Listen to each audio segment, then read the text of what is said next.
आज है तुलसी पूजन दिवस, तो मां तुलसी के चरणों में प्रणाम करते हुए आज मैं ऐप के लिए कंसेप्चुअल वीडियोस की सीरीज स्टार्ट कर रहा हूं, राइट।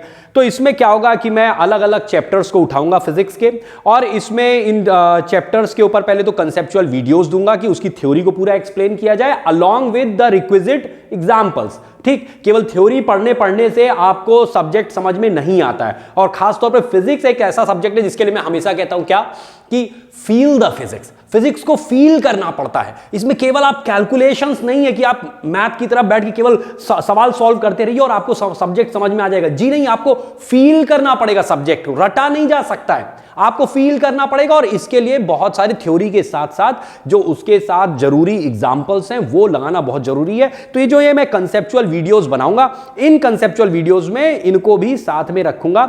आज मैंने जो चैप्टर स्टार्ट किया that is the rotational mechanics. आमतौर पे बच्चे इस चैप्टर से बहुत डरते हैं, तो मैंने कहा यहीं से स्टार्ट किया जाए और इसको समझते हैं। अगर आपको ये समझ में आ गया तो फिर इसके बाद और भी वीडियोस हम लोग देखेंगे, और भी चैप्टर्स में करूंगा।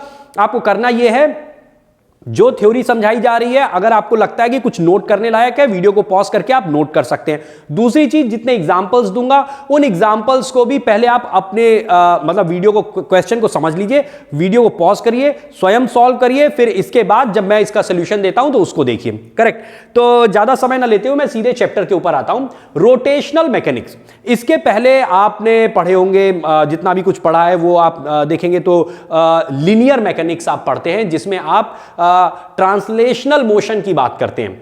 पार्टिकल को आप, मतलब जो भी मास है, जो भी ऑब्जेक्ट है, उसको एक पॉइंट मास की तरह अभी तक आपने ट्रीट किया है। ध्यान से बात को समझिएगा कि रोटेशनल मैकेनिक्स और इसके पहले की जो आपने मैकेनिक्स पढ़ी है, जिसमें आपने force, friction, kinematics, work energy, power, ये सारे चैप्टर जो किए, इन सारे चैप्टर्स में जो आपने अभी तक मास को ट्रीट किया है वो एक पॉइंट मास की तरह ट्रीट किया है। रोटेशनल मैकेनिक्स में आके हम बॉडी के शेप एंड साइज को कंसीडर करने लगते हैं। करेक्ट। जैसे आपने फोर्स या फ्रिक्शन जहां भी लिया, ब्लॉक लिया, ब्लॉक के ऊपर आपने कहा कि इतना फोर्स लगा हुआ है तो इसका एक्सीलरेशन निकालिए, अगर कोई स्ट्रिंग लगी है तो उसमें टेंशन निकालिए, फ्रिक्शनल फोर्स निकालने को कह दिया, कहीं नॉर्मल रिएक्शन निकालने को कह दिया, अलग अलग चीजें आपने निकाली होंगी। लेकिन कहीं भी यह नहीं पूछा गया कि बॉडी का शेप कैसा था, उसका साइज कैसा था। यहां पे यह चीज मैटर करती है। पहले तो मैं आपको यही फील कराने की कोशिश करूं कि मैटर क्या करता है, इसमें अंतर क्या आ जाता है, बॉडी के शेप का कहां अंतर है। देखिए, जैसे एक पेन है, ये एक पेन है, अगर मैं इसको सीधे ऐसे स्ट्रेट ऐसे हवा में यूं उछाल देता हूं, अगर मैं इसको स्ट्रेट यूं उछाल रहा हूं तो क्या हो रहा है कि मैंने इसकी पूरी बॉडी को एक सेम वेलोसिटी दी है। करेक्ट। इसके हर पार्टिकल को, जहां पे इसका एक सेंटर ऑफ मास भी है, तो इसके सेंटर ऑफ मास और along with the entire body मैंने सब हर पार्टिकल को सेम वेलोसिटी दी। करेक्ट। तो अगर आपने इसके, अब या मैं इसको दूसरी लैंग्वेज में कहूं कि मैंने इसके सेंटर ऑफ मास को एक वेलोसिटी दी, से मैंने कह दिया कि 3 मीटर पर सेकेंड की मैंने वेलोसिटी दी, तो अगर इसके सेंटर ऑफ मास को आपने 3 मीटर पर सेकेंड दिए तो एक्चुअली आपने बॉडी के हर पार्टिकल को 3 मीटर पर सेकेंड की वेलोसिटी तो दे ही दी है। अब अगर मान लिया मैं इसको दूसरी तरीके से उछालता, मैं इस बॉडी को यूं उछालता। करेक्ट। अगर मैं इसको यूं उछाल देता हूं, यानी कि मैंने इसके सेंटर ऑफ मास के रेस्पेक्ट में अगर देखूं तो मैंने इसको एक एंगुलर वेलोसिटी भी प्रोवाइड कर दी है। इसका यह मतलब है कि अगर मैं सेंटर ऑफ मास पे बैठ के देखूं तो इसके रेस्पेक्ट में सपोज मैंने इसके जो एंड पॉइंट है इसको 1 मीटर पर सेकेंड की वेलोसिटी दे दी, यानी जो इसका एंड पॉइंट है वो एक सर्किल पे इसके सेंटर ऑफ मास के रेस्पेक्ट में एक सर्किल पे घूम रहा है और उसकी वेलोसिटी है 1 मीटर पर second with respect to centre of mass. अब जब ये ऐसे ऐसे ऐसे ऐसे करते हुए ऊपर जाता है तो उस समय क्या होता है कि भाई इसके सेंटर ऑफ मास को आपने 3 मीटर पर सेकेंड की वेलोसिटी दी थी। करेक्ट। और इस एंड को इसके रेस्पेक्ट में 1 मीटर पर सेकेंड की वेलोसिटी दे दी। तो ग्राउंड के रेस्पेक्ट में जब आप बात करेंगे तो इस पार्टिकल की जो यहां पे एज पे है, जिस वक्त ये ऊपर की तरफ जा रहा है, इसकी वेलोसिटी हो जाएगी ग्राउंड के रेस्पेक्ट में 3 + 1। 3 तो उसकी वजह से जो सेंटर ऑफ मास को आपने वेलोसिटी दी थी, और 1 जो इसके रेस्पेक्ट में आपने इसको एक एक्स्ट्रा वेलोसिटी दे दी। करेक्ट। तो इसके शेप का असर आ गया। अब अगर इसकी जगह पे केवल एक छर्रा, छोटा सा लोहे का एक स्फीयर आप ले लेते और लोहे के स्फीयर के सेंटर ऑफ मास को आपने यूं उछाला होता और उसको आपने 3 मीटर पर सेकेंड की वेलोसिटी दी होती, तो क्या होता कि वो एक पॉइंट मास की तरह ट्रीट किया जाता और उसके हर पार्ट की वेलोसिटी क्या होती, 3 मीटर पर सेकेंड होती। लेकिन यहां पे देखिए क्या हुआ, इसके रेस्पेक्ट में ये पॉइंट जो आपको मिलेगा वो 3 मीटर पर सेकेंड से +1 यानी कि 4 मीटर पर सेकेंड से ऊपर जाता दिखाई देगा। और जो ये वाला एज होगा, जिस वक्त ये पार्टिकल नीचे की तरफ जा रहा है तो जो सेंटर ऑफ मास है उसके रेस्पेक्ट में तो इसके पास 3 मीटर पर सेकेंड की ऊपर की तरफ वेलोसिटी है, और इसके रेस्पेक्ट में जो 1 मीटर पर सेकेंड की जो सर्कुलर वेलोसिटी मिल रही है वो जो टेंजेंशियली नीचे की तरफ 1 मीटर पर सेकेंड से जा रहा है, तो ग्राउंड से इसको देखने पे इसकी वेलोसिटी नजर आएगी 3 - 1 यानी कि 2 मीटर पर सेकेंड।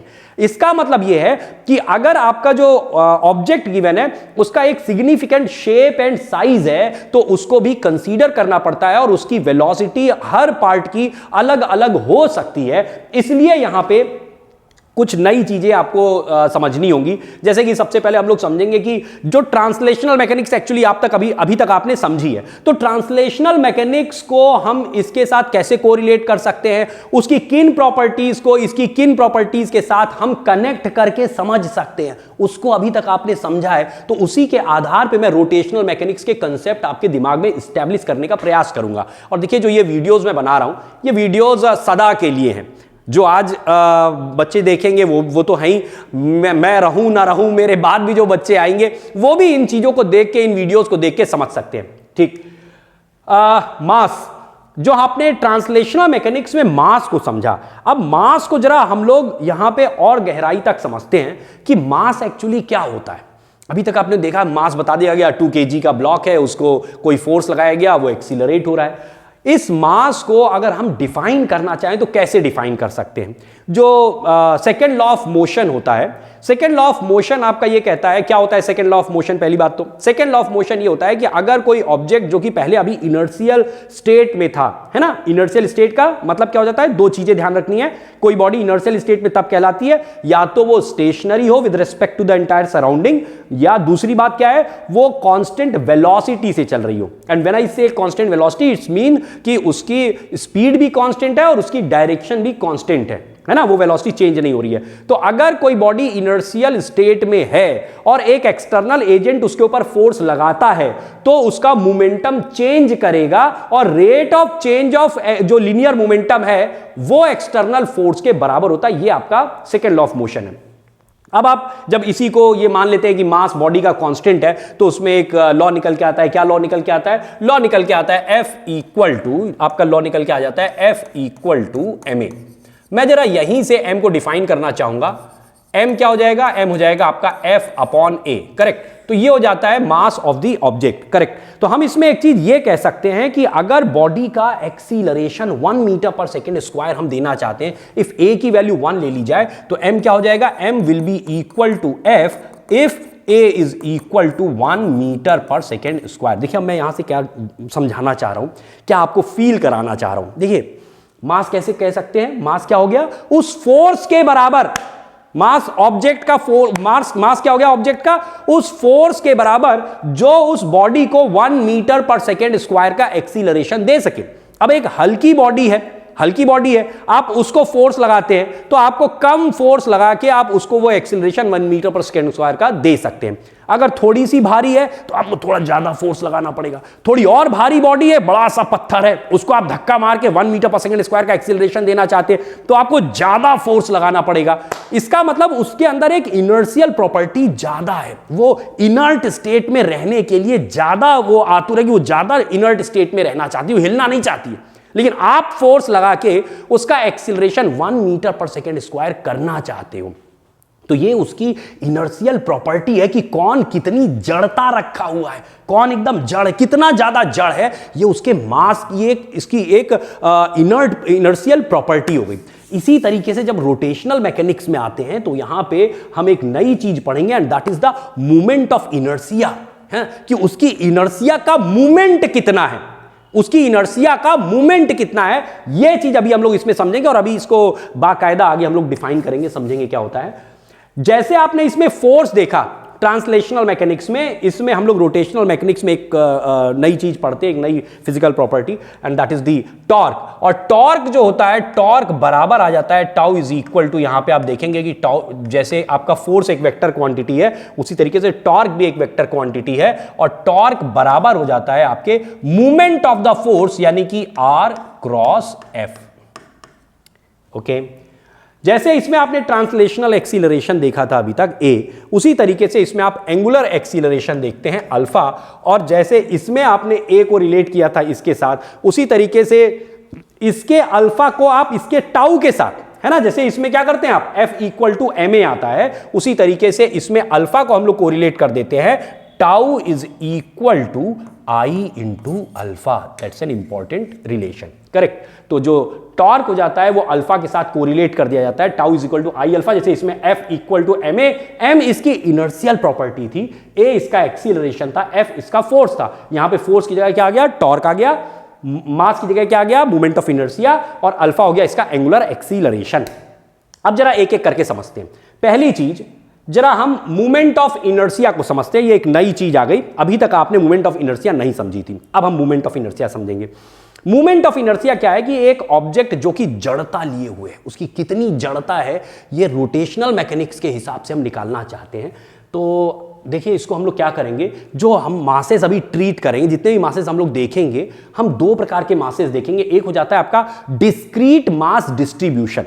डिस्क्रीट मास डिस्ट्रीब्यूशन का मतलब है कि जब पॉइंट मासेस हैं, बहुत सारा जो मास है वो पॉइंट मासेस के फॉर्म में है, अलग अलग पॉइंट मास अलग अलग कोऑर्डिनेट्स पे एग्जिस्ट कर रहा है। कहीं आपका ऐसा नहीं कि लगातार मास एग्जिस्ट कर रहा है। जब लगातार एग्जिस्ट करेगा तो उसको क्या क्या कहेंगे हम लोग, कॉन्टिन्यूअस मास डिस्ट्रीब्यूशन। उदाहरण के तौर पे जैसे एक रॉड, तो एक रॉड है तो आप देखिए इसके पूरे वॉल्यूम में मास डिस्ट्रीब्यूटेड है, और अगर छोटे छोटे पॉइंट मासेस अलग अलग कोऑर्डिनेट पे एग्जिस्ट कर रहे हैं तो इसको हम लोग कहते हैं डिस्क्रीट मास डिस्ट्रीब्यूशन, करेक्ट।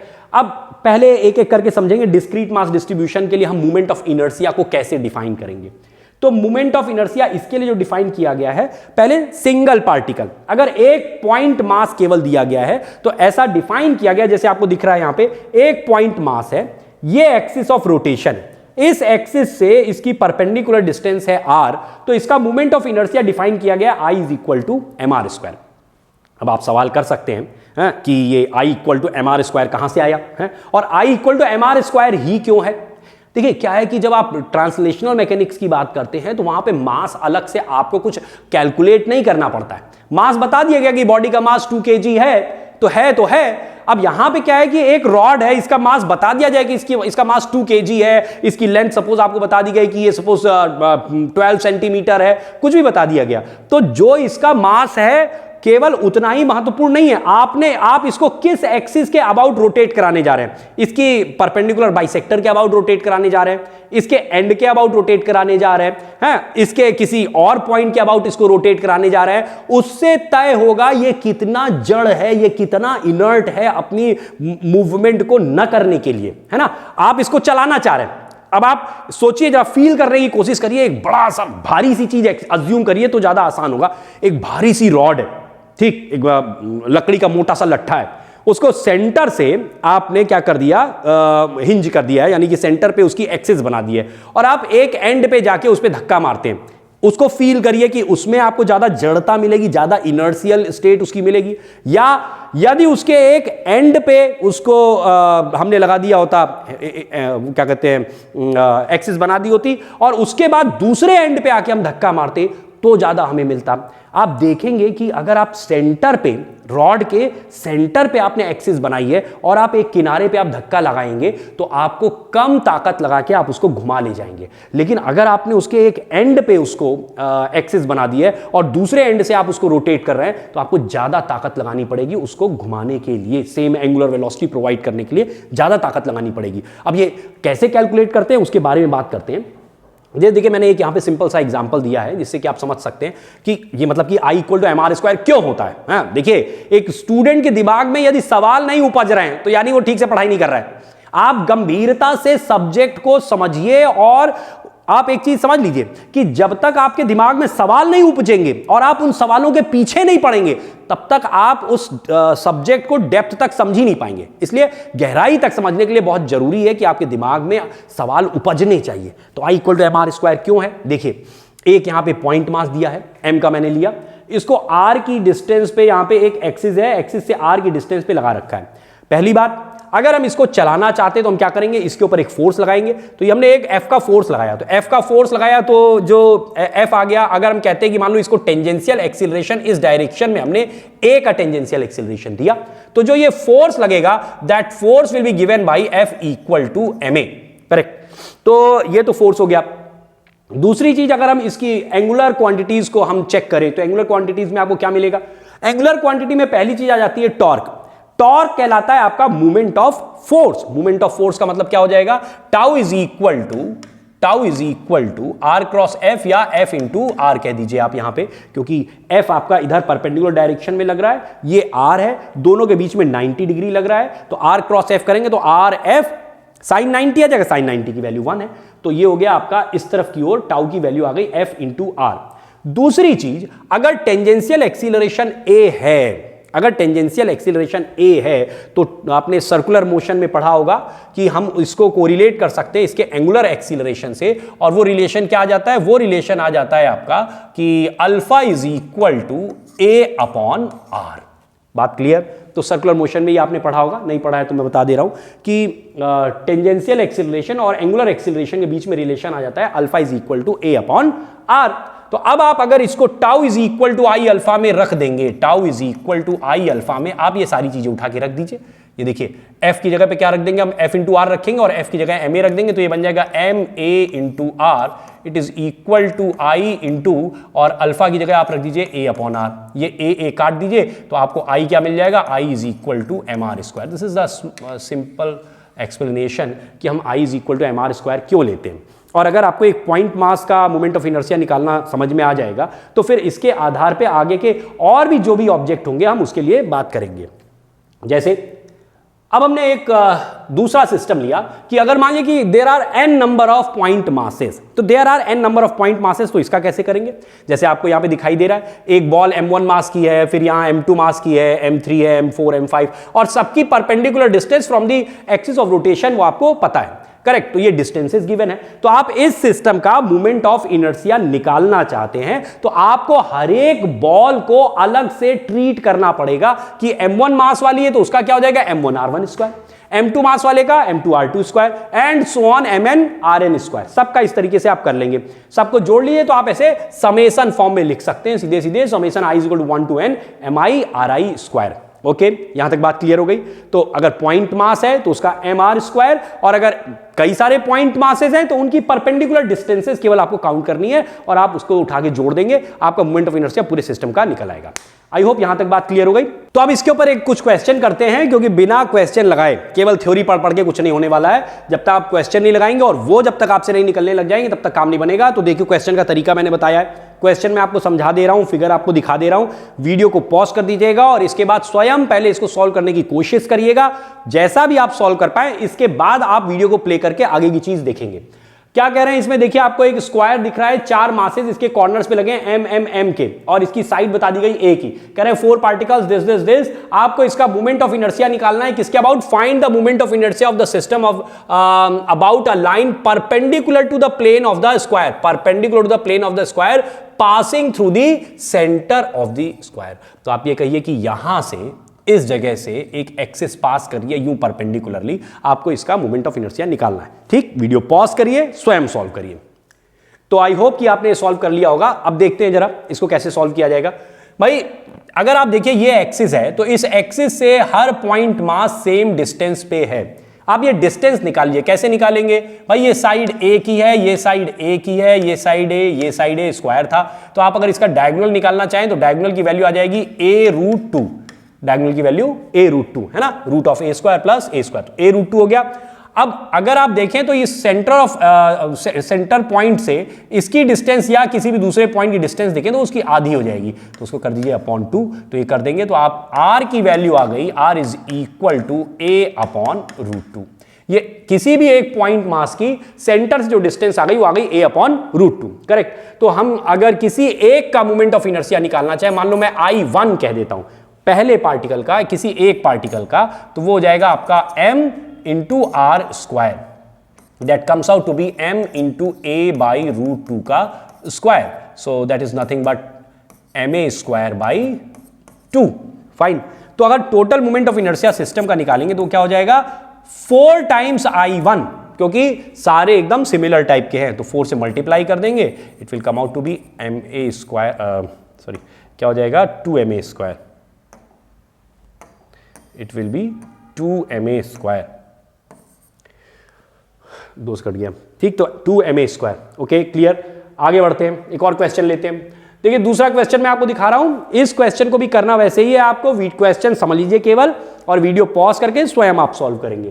क्या कह रहे हैं, 3 particles of the mass m each, तो तीनों के मास m है। देखिए एक मास यहां पे रखा है, एक यहां रखा है, एक यहां रखा है, तीनों mass m m m, 3 masses हैं। एक इक्विलेटरल ट्राइंगल है, ट्राइंगल की साइड आपको स्मॉल a की बता दी गई है। अब देखिए calculate the moment of inertia of the system about, पहला किसके about, the line px perpendicular to the line pq, है ना। तो px आपको एक लाइन दिखाई दे रही है, इसके अबाउट इस पूरे सिस्टम का मोमेंट ऑफ इनर्शिया आपको निकालना है।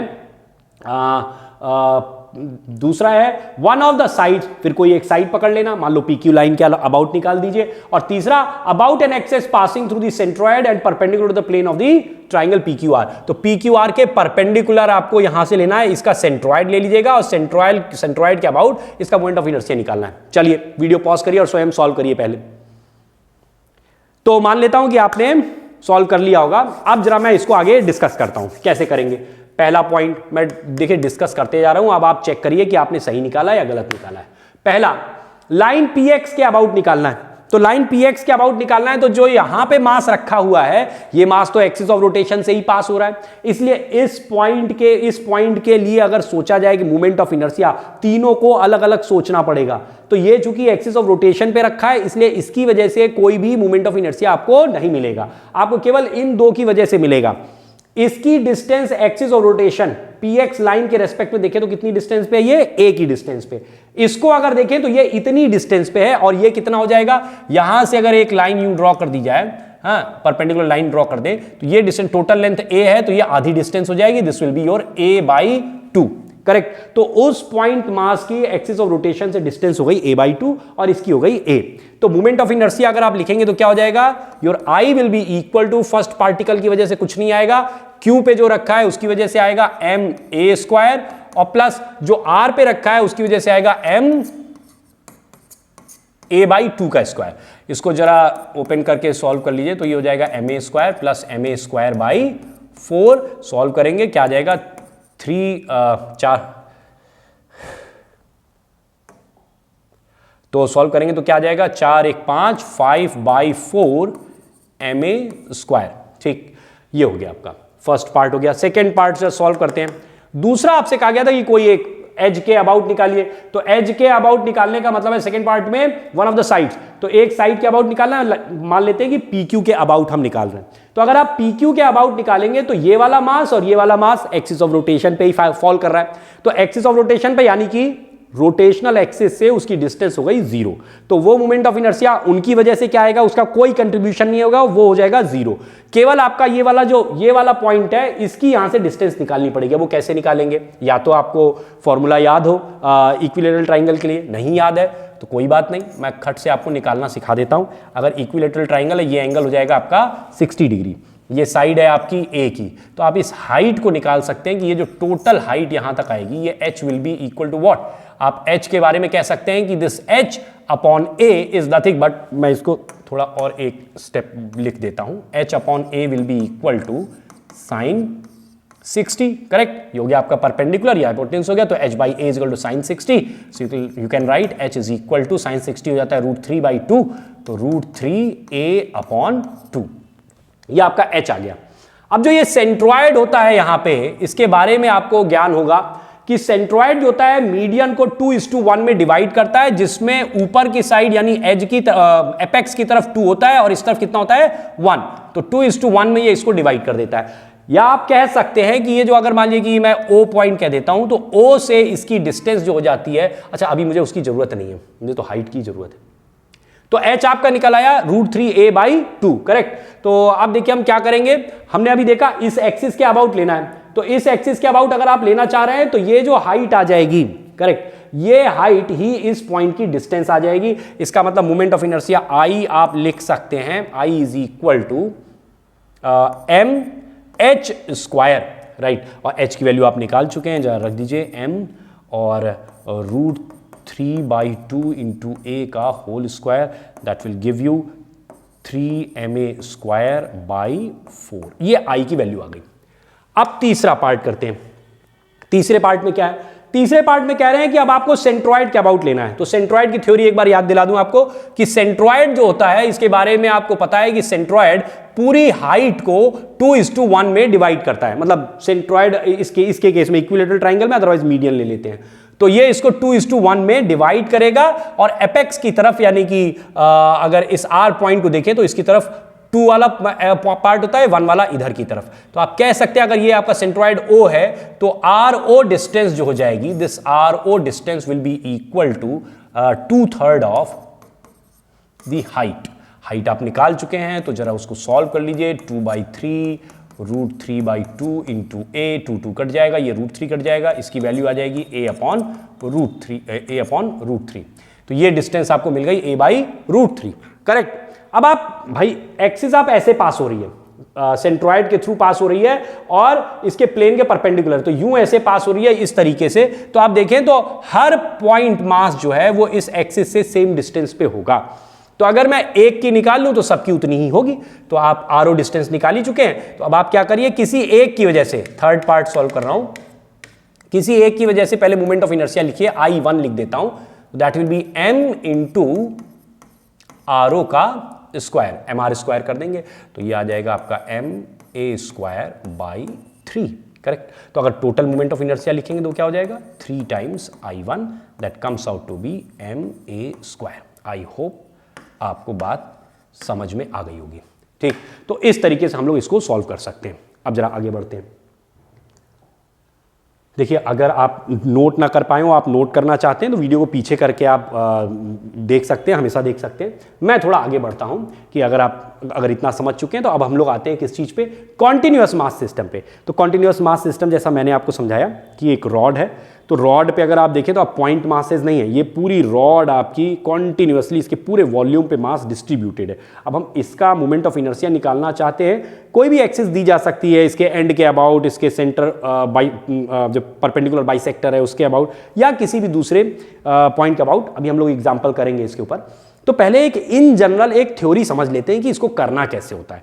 देखिए, मोमेंट ऑफ इनर्शिया तो पॉइंट मास के लिए ही डिफाइंड है। तो आपको क्या करना होगा कि अगर एक कॉन्टिन्यूअस मास सिस्टम गिवन है तो आप इस कॉन्टिन्यूअस मास सिस्टम के लिए कह सकते हैं it is made up of so many point masses, correct, so many point masses. तो आप इसको एक जनरल एलिमेंट के फॉर्म में बात करिए कि इसका कहीं हम एक छोटा सा एलिमेंट कट करेंगे जिसका कि मोमेंट ऑफ इनर्शिया हमें पता है, ठीक। मान लीजिए कि इस एंड के अबाउट निकालना है, तो यहां से कुछ x की डिस्टेंस पे एक छोटा सा dx का टुकड़ा काट लेंगे, और वो जो dx का टुकड़ा है वो पॉइंट मास की तरह ट्रीट किया जाएगा। और पॉइंट मास का अब यहां से डिस्टेंस x हो गई, तो उसका मोमेंट ऑफ इनर्शिया di वो हम लिख सकते हैं। तो मैंने यहां पे कुछ स्टेप बाय स्टेप लिख दिया है। क्या करना है, कट अ जनरल एलिमेंट, एक छोटा सा जनरल एलिमेंट काटिए। दूसरी चीज, उसका मास लिख लीजिए कि जनरल एलिमेंट का पूरी रॉड का मास अगर गिवन है तो उस छोटे से टुकड़े का मास कितना होगा वो लिख लीजिए। फिर उसके लिए मोमेंट ऑफ इनर्शिया di लिख लीजिए, है ना। उसका एक छोटा सा मोमेंट ऑफ इनर्शिया होगा, कैलकुलस की लैंग्वेज में हम लोग कह देते हैं डिफरेंशियल एलिमेंट, और वो हो जाता है आपका di। फिर इसके बाद क्या करना है, आपको इंटीग्रेट करना है विद इन प्रॉपर लिमिट्स, और उसको सॉल्व करके आप पूरी रॉड का मोमेंट ऑफ इनर्शिया निकाल सकते हैं। इस बात को जरा एक एग्जाम्पल के थ्रू समझाऊं तो ज्यादा आप समझ पाएंगे। जैसे मैंने यहां पे एक एग्जाम्पल लिया है कि एक रॉड है, ठीक। तो ये आपको रॉड दिख रही है, इस रॉड का मोमेंट ऑफ इनर्शिया हम निकालना चाहते हैं। तो देखिए, मैंने जो एक्सिस ली है वो परपेंडिकुलर बाइसेक्टर ली है, moment of inertia for rod about central axis, मतलब परपेंडिकुलर बाइसेक्टर। तो सेंटर से मैंने क्या किया, x की डिस्टेंस पे dx लेंथ का एक छोटा सा टुकड़ा काटा। अब इसका मुझे मास लिखना है, कैसे लिखेंगे भाई, इस पूरी रॉड का मास आपको कुछ गिवन है कि पूरी रॉड अगर कंसीडर की जाए तो उसका मास m है और इसकी लेंथ कोई l की है, राइट। तो आप क्या करेंगे, यहां पे पहले तो लिखेंगे मास पर यूनिट लेंथ, कि यूनिट लेंथ का मास कितना होगा। तो पर यूनिट लेंथ का मास अगर देखा जाए तो वो आ जाएगा आपका, इसको हम लोग लेमडा से रिप्रेजेंट करते हैं पर यूनिट लेंथ के मास को, तो लेमडा आ जाएगा आपका कितना, m/l। अब भाई मैंने x की डिस्टेंस पे dx का टुकड़ा काटा, यूनिट लेंथ का मास है लेमडा, तो dx लेंथ का मास कितना हो जाएगा, उसको हम लोग dm से लिखते हैं, dm will be equal to lambda into dx, okay. Lambda की वैल्यू पुट करिए, ये आ जाएगा आपका m/l, और dx तो dx ही है ना, उसकी लेंथ है dx, ये उसका मास आ गया। अब आप उसके लिए जो छोटा सा आपने एलिमेंट काटा है, यहां पे आपको एकदम पॉइंट मास की तरह यहां पे ये दिख रहा है, ये जो छोटा सा पॉइंट मास दिख रहा है, इसका हम मोमेंट ऑफ इनर्शिया लिखेंगे अबाउट द गिवन एक्सिस। तो जो di हो जाएगा डी क्या है? Moment of inertia of that point mass with respect to this axis, और वो वैल्यू आ जाएगी D I is equal to DM, है ना, एम आर स्क्वायर, तो डीएम इंटू आर स्क्वायर। अब आर स्क्वायर डीएम क्या आ जाएगा? डीएम का मतलब ये जो आपने लिखा, यानी कि M by L into D X, और आर स्क्वायर का क्या मतलब है भाई? जितनी डिस्टेंस है वही तो होगा, तो एक्स हो गया, तो एक्स स्क्वायर आ जाएगा यहां पे। जरा इसको थोड़ा सा सेट कर लीजिए आप, M by L X square D X हो जाएगा। ये आपने डी आई लिखा, लेकिन ये किसका लिखा है? वो जो पॉइंट मास था उसका मोमेंट ऑफ इनर्शिया लिखा। हमें तो पूरी रॉड का चाहिए, तो हम क्या करेंगे? हम सिंपली कर देंगे आई इज इक्वल टू, इसको थोड़ा एक किनारे कर लूं, जगह बनानी पड़ेगी, ठीक, इतनी बात आपको समझ में आ गई है। अब देखिए हम क्या करेंगे, हम पूरी रॉड के लिए लिखेंगे, तो क्या हो जाएगा? I is equal to integral d I, और इसके लिए फिर जो कॉन्स्टेंट्स हैं उनको कर दीजिए बाहर, एम बाई एल बाहर आ गया, integral of x square D x ले लिया हमने। अब इसको क्या करेंगे? With in proper limits. तो अब आपको जरा लिमिट्स समझनी है। लिमिट्स क्या डालेंगे? देखिए आप देखिए एक लिमिट डालना बहुत ही मतलब कई बार बच्चों के लिए पेचीदा हो जाता है, समझ नहीं पाते हैं। आपको करना क्या है? जैसे ये रॉड है, एक लौकी मान लो, लौकी रखी हुई है, इसको आपको काटना है पतले पतले पतले पतले, जैसे वो नहीं होते तो पकौड़ियाँ बनती है, तो उसके लिए कतरा, जैसे हम लोग की तरफ कहा जाता है कतरा, तो कतरा मतलब कतर के उसकी वो फिर बेसन में लपेट के उसकी पूरी वो बनाया जाता है। तो आपको क्या करना है? एक किनारे से चालू करना है, काटते चले जाना है और पूरी लौकी को काट डालना है। तो कैसे काटेंगे आप? देखिए उसमें x की वैल्यूज बस आपको सोचनी है। आप इस किनारे से काटना चालू करेंगे और काटते काटते वहां तक जाएंगे। तो इस किनारे के लिए अगर देखा जाए, अभी देखो जब आप x की वैल्यू 0 करोगे तो आप एक्सिस के ऊपर आ जाओगे। जब इस एज पे आओगे तो x की वैल्यू हो जाएगी माइनस ऑफ l/2। पूरी लेंथ l है तो आधी लेंथ कितनी हो जाएगी? l/2। तो माइनस l/2 से लेके प्लस l/2। ओके, तो लिमिट डालना अच्छे से समझ लीजिए, ये माइनस l/2 से लेके प्लस l/2 तक की आप लिमिट डाल देंगे। करिए इसको इंटीग्रेट, क्या आ जाएगा? m बाई एल, और ये आ गया आपका x³ / 3, और लिमिट डाल दीजिए जरा, माइनस l/2 से लेके प्लस के l/2 तक। अब जरा इस 3 को भी आप चाहो तो बाहर कर दो, उसके बाद लिमिट डालेंगे m/3l, और इसमें देखिए लिमिट डालेंगे जब आप, तो पहले l/2 डाल दीजिए, तो क्या हो जाएगा? l³ / 2 दूनी 4 दूनी 8, और माइनस, और फिर ये माइनस आएगा, माइनस का क्यूब होगा तो फिर माइनस आ जाएगा, तो माइनस माइनस प्लस हो जाएगा, और ये बन जाएगा आपका l³ फिर से आ जाएगा 8, तो l³ / 8 आ गया, करेक्ट। तो दोनों जुड़ जाएंगे और ये बन जाएगा आपका क्या? ये जुड़ के बन जाएगा I is equal to m/3l और इंटू ये l³ / 4 बन जाएगा, क्योंकि 2 टाइम्स आएगा, काट देंगे उसको, l³ / 4, एक l काट देना, finally will get I is equal to ml² / 12। That exactly is the answer, ठीक। तो अगर आपको एक रॉड गिवन है और रॉड की सेंट्रल एक्सिस के अबाउट आप मोमेंट ऑफ इनर्शिया लिखना चाहते हैं, तो वो मोमेंट ऑफ इनर्शिया हो जाएगा आपका ml² / 12। ओके, अब जरा इसी में थोड़ा सा आगे बढ़ते हैं। हमने 2 एग्जाम्पल और पकड़े हैं रॉड के ही केस में। एक एग्जाम्पल यह है कि अगर हम इसके एंड के अबाउट निकालना चाहते हैं, और दूसरा है कि अगर हम इस रॉड को ऐसे तिरछा कर देते हैं एक्सिस से यूं थीटा पे, यानी आप जरा समझिए मैं कहना क्या चाह रहा हूं। ये एक्सिस है, तो ये जब घुमाया जाएगा तो ये ऐसे कोन के फैशन में ऐसे घूमेगा, तो ऐसे ऐसे ऐसे ऐसे ऐसे ऐसे ही घूमेगा। तो आप इसका मोमेंट ऑफ इनर्शिया निकालना चाहते हैं, इसका मोमेंट ऑफ इनर्शिया निकालना चाहते हैं, मास m लेंथ l। फिर से वीडियो को पॉज करिए और स्वयं सोचिए कि कैसे करना है। आप मेरे साथ सीखिए, है ना, स्टेप बाय स्टेप आपको आगे बढ़ना है ना। तो मैं थोड़ा थोड़ा मैं करता जाऊंगा, वीडियो को पॉज कर करके आप स्वयं करेंगे, और फिर जब नहीं आएगा तो फिर मेरे साथ सीखेंगे कि इसको करना कैसे, है ना। We both are in phase of learning. हाँ, आप ये कह सकते हैं कि मैंने इन चीजों को पहले से किया हुआ है तो आपको थोड़ा और अच्छे से समझा पा रहा हूं, लेकिन आपको मेरे साथ ही सीखना है।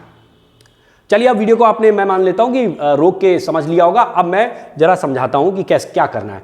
इस वाले केस में भी वही काम करना है कि आपको यहां से x की डिस्टेंस पे dx का टुकड़ा काटना है।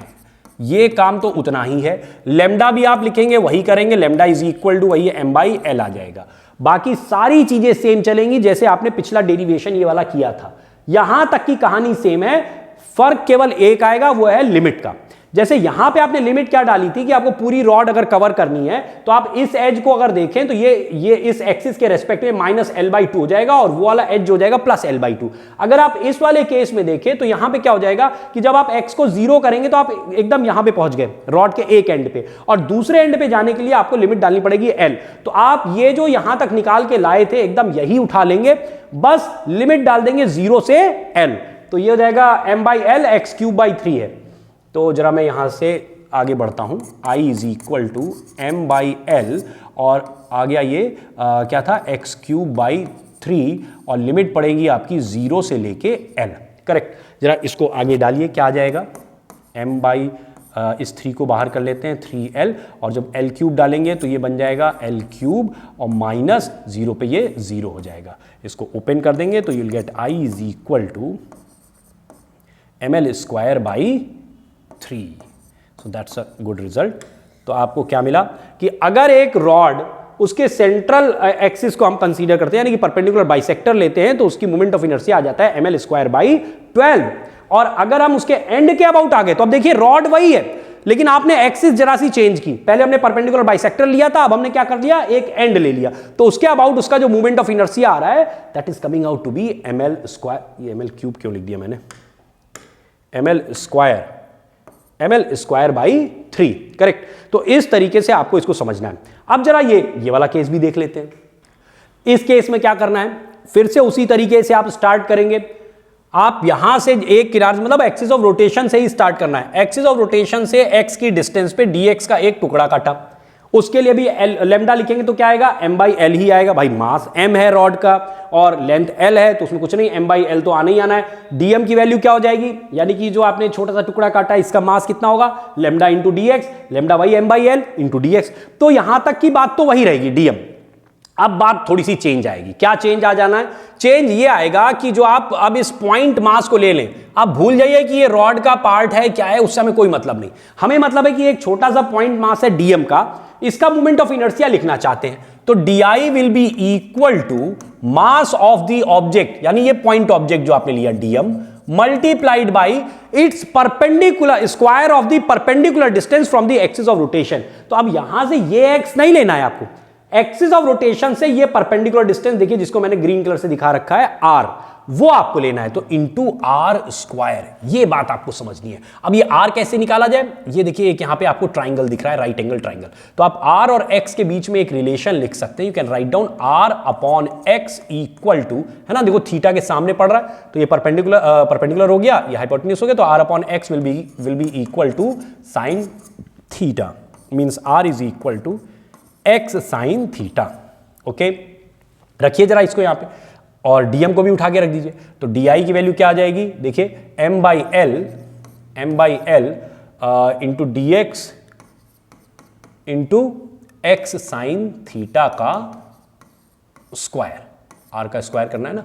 अब जरा इसको रीअरेंज करिए थोड़ा, ये बन जाएगा आपका m/l x² sign square theta into dx। ये आपका आ गया di। अब अगर मैं i निकालना चाहता हूं तो क्या करूंगा, इंटीग्रल di करूंगा, इंटीग्रल di। जो चीजें कांस्टेंट है उनको जब बाहर कर दीजिए, क्या क्या बाहर आएगा, m/l बाहर आ जाएगा, x² नहीं बाहर आ सकता है, साइन स्क्वायर थीटा ये बाहर आएगा। क्यों बाहर आएगा, आप कोई भी टुकड़ा काटेंगे उसके लिए रॉड का ये जो इंक्लिनेशन का एंगल थीटा है वो तो नहीं रहेगा, तो थीटा नहीं चेंज हो रहा है किसी भी पॉइंट मास के लिए, तो साइन थीटा क्यों चेंज होगा, तो दैट इज अ कांस्टेंट, उसको हम बाहर उठा लेंगे, साइन स्क्वायर थीटा ये भी बाहर आ जाएगा, और इंटीग्रल के अंदर क्या बचेगा, x² इंटू ये dx बचा। अब x की लिमिट डालेंगे, लिमिट क्या पड़ेगी भाई, आप एक किनारे पे आने के लिए x को 0 लेना पड़ेगा और उस किनारे तक जाने के लिए x को लेंथ ऑफ द रॉड के बराबर कर देंगे, यानी कि 0 से लेके l। बस जा इसको इंटीग्रेट करिए, ये आ जाएगा आपका m/l साइन स्क्वायर थीटा और ये आएगा x³/3 limit going from 0 to l। जब आप यहां पे l³ रखेंगे तो ये आ जाएगा आपका ml, एक l कट जाएगा, ml²/3 sine square theta, that is the I। तो I is equal to ml²/3 sine square theta. Okay, तो ये मोमेंट ऑफ इनर्शिया आ गया। तो रॉड के बारे में हम लोगों ने 3 केसेस देखे, है ना, एक ही रॉड है, मास m है, लेंथ l है, लेकिन आप देख रहे हैं कि इसका जो मोमेंट ऑफ इनर्शिया आ रहा है, एक्सिस चेंज करने के साथ ही मोमेंट ऑफ इनर्शिया चेंज हो जाता है। आप जब इसके लिए निकालते हैं, इस टाइप की एक्सिस लेते हैं, सेंट्रल ये परपेंडिकुलर बाइसेक्टर ml²/12 आता है। जब आप इसका यहां से x की डिस्टेंस मतलब ये एक एंड के अबाउट ले लेते हैं तो एंड के अबाउट ml²/3 आ जाता है। जब आप इसी रॉड को एंड के अबाउट निकालते हैं, लेकिन इंक्लिनेशन का एंगल एक थीटा दे दिया गया, तो ये ml²/3 sin स्क्वायर थीटा आ जाता है। अगर थीटा 90 कर देंगे तो ये वाला केस बन जाएगा, और 90 का मतलब साइन 90 की वैल्यू 1 हो जाएगी, तो ये फिर से ml²/3 आ जाएगा, ये वाला केस। ओके, यहां तक बात समझ में आ गई आपको? यानी कि एक्सिस चेंज करने के साथ, ओरिएंटेशन चेंज करने के साथ मोमेंट ऑफ इनर्शिया भी चेंज कर जाता है। अब मैं एक एग्जांपल आपको दे रहा हूं, देखिए क्या है, find moment of inertia about, ये देखिए यहां पे 3 रॉड दी गई हैं, ml मास m लेंथ l, मास m लेंथ l, तीनों का मास m है, लेंथ l है, और तीनों रॉड को जोड़ के एक इक्विलेटरल ट्राइंगल बना दिया गया है। अब देखिए आपको 2 एक्सिस मैंने कही हैं, इनके अबाउट आपको मोमेंट ऑफ इनर्शिया निकालना है। फिर से आप वीडियो को पॉज करेंगे और स्वयं सॉल्व करने की पहले कोशिश करेंगे। देखिए आप अगर जो मैं कह रहा हूं उसको फॉलो करेंगे तभी आप सीख पाएंगे। यहां पे केवल सोल्यूशन पाने से कुछ नहीं होने वाला है ना। वो आपको YouTube पे बहुत सारे ऐसे फ्री वीडियो मिल जाएंगे। अगर मैं आपको ट्यूटोरियल दे रहा हूं, एकदम कायदे से समझाने की कोशिश कर रहा हूं, तो जैसे समझा रहा हूं वैसे ही करना है। वीडियो को पॉज करना होगा। एक्सिस समझ लिए कौन कौन सी दोनों एक्सिस है।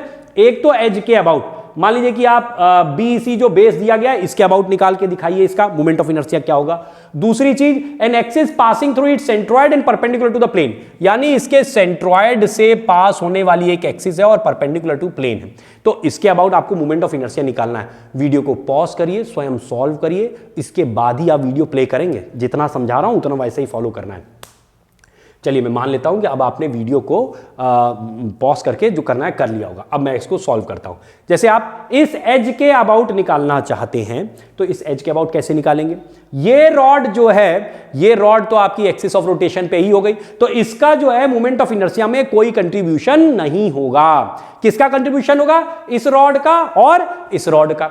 अब जब ये वाली रॉड आप देखेंगे तो इसका एंगल ऑफ इंक्लिनेशन कितना दिया है, 60 डिग्री। तो इसलिए आप केवल एक, जैसे पहली रॉड की वजह से लिखिए पहले I1, पहली रॉड की वजह से क्या आ जाएगा, जो अभी आपने ये वाला रिजल्ट निकाला, ये वाला result ml²/3 sin square theta, इसी का इस्तेमाल करेंगे।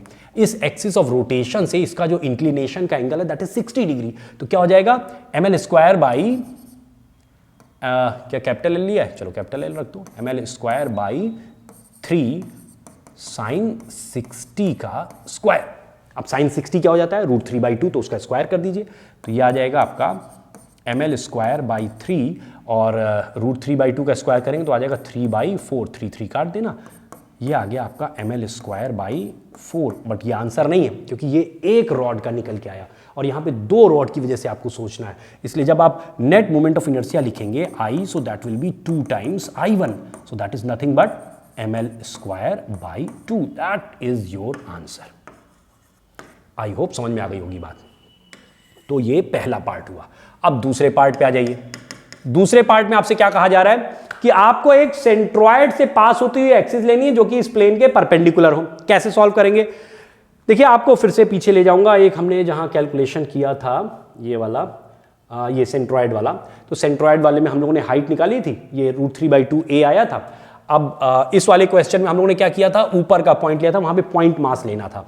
अब यहां पे हमें क्या करना होगा, हमें सेंट्रल एक्सिस से रॉड की डिस्टेंस निकालनी होगी कि रॉड की परपेंडिकुलर डिस्टेंस कितनी है, और परपेंडिकुलर डिस्टेंस निकाल के हम कुछ सॉल्व करेंगे, एक थ्योरम लगाएंगे, वो थ्योरम अभी समझाऊंगा। तो ये डिस्टेंस पहले तो आप बताइए कितनी होगी। अगर मान लीजिए मैं इस पॉइंट को कह देता हूं कि ये D पॉइंट है, ये O पॉइंट था, तो DO लेंथ अगर मैं निकालना चाहूं तो what will be the length DO, it will B, ये देखो ये 1:2 में डिवाइड करता है, नीचे की लेंथ 1 है, it is 1/3 of the entire height. Height ये है तो इसका 1/3 कर दीजिए, तो you will get it is equal to A/2√3। इसको जरा मैं वहां लिख देता हूं, और उसके बाद है ना, ये लेंथ यहां से इसकी ये परपेंडिकुलर डिस्टेंस, ये चीज, इसको मैं R कह देता हूं। क्यों मैंने ये निकाला है अभी आपको समझ में आ जाएगा, A/2√3। अब मैं क्या करूंगा, आपको एक थ्योरम समझाऊंगा, 2 थ्योरम समझाऊंगा, फिर इसके बाद इस क्वेश्चन के ऊपर दोबारा आएंगे हम लोग। पहली एक आपको थ्योरम समझनी है, पैरेलल एक्सिस थ्योरम, है ना।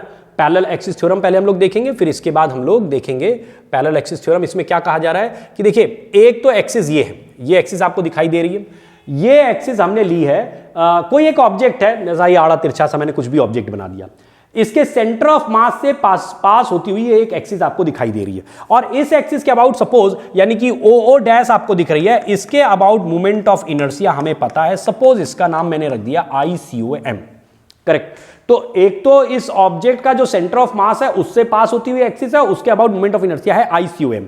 दूसरा जो हमने एक एक्सिस लिया है AA डैश, ये कोई दूसरी एक्सिस हो सकती है, बस क्या होना चाहिए, इस एक्सिस के इसको पैरेलल होना चाहिए, तभी हमने इसका नाम रखा है parallel axis theorem.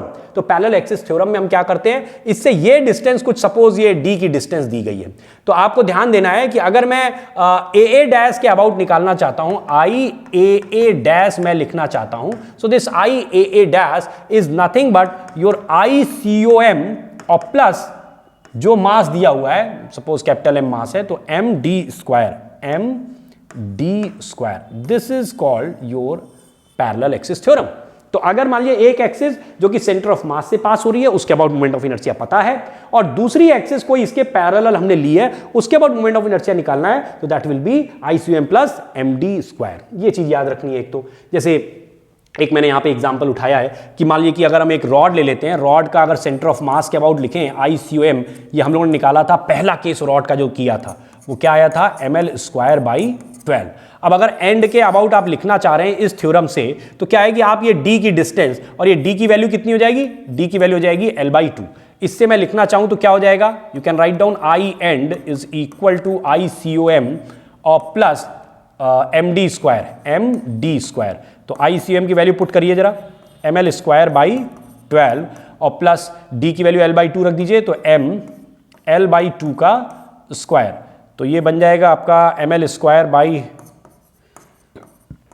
12 plus ml square by 4।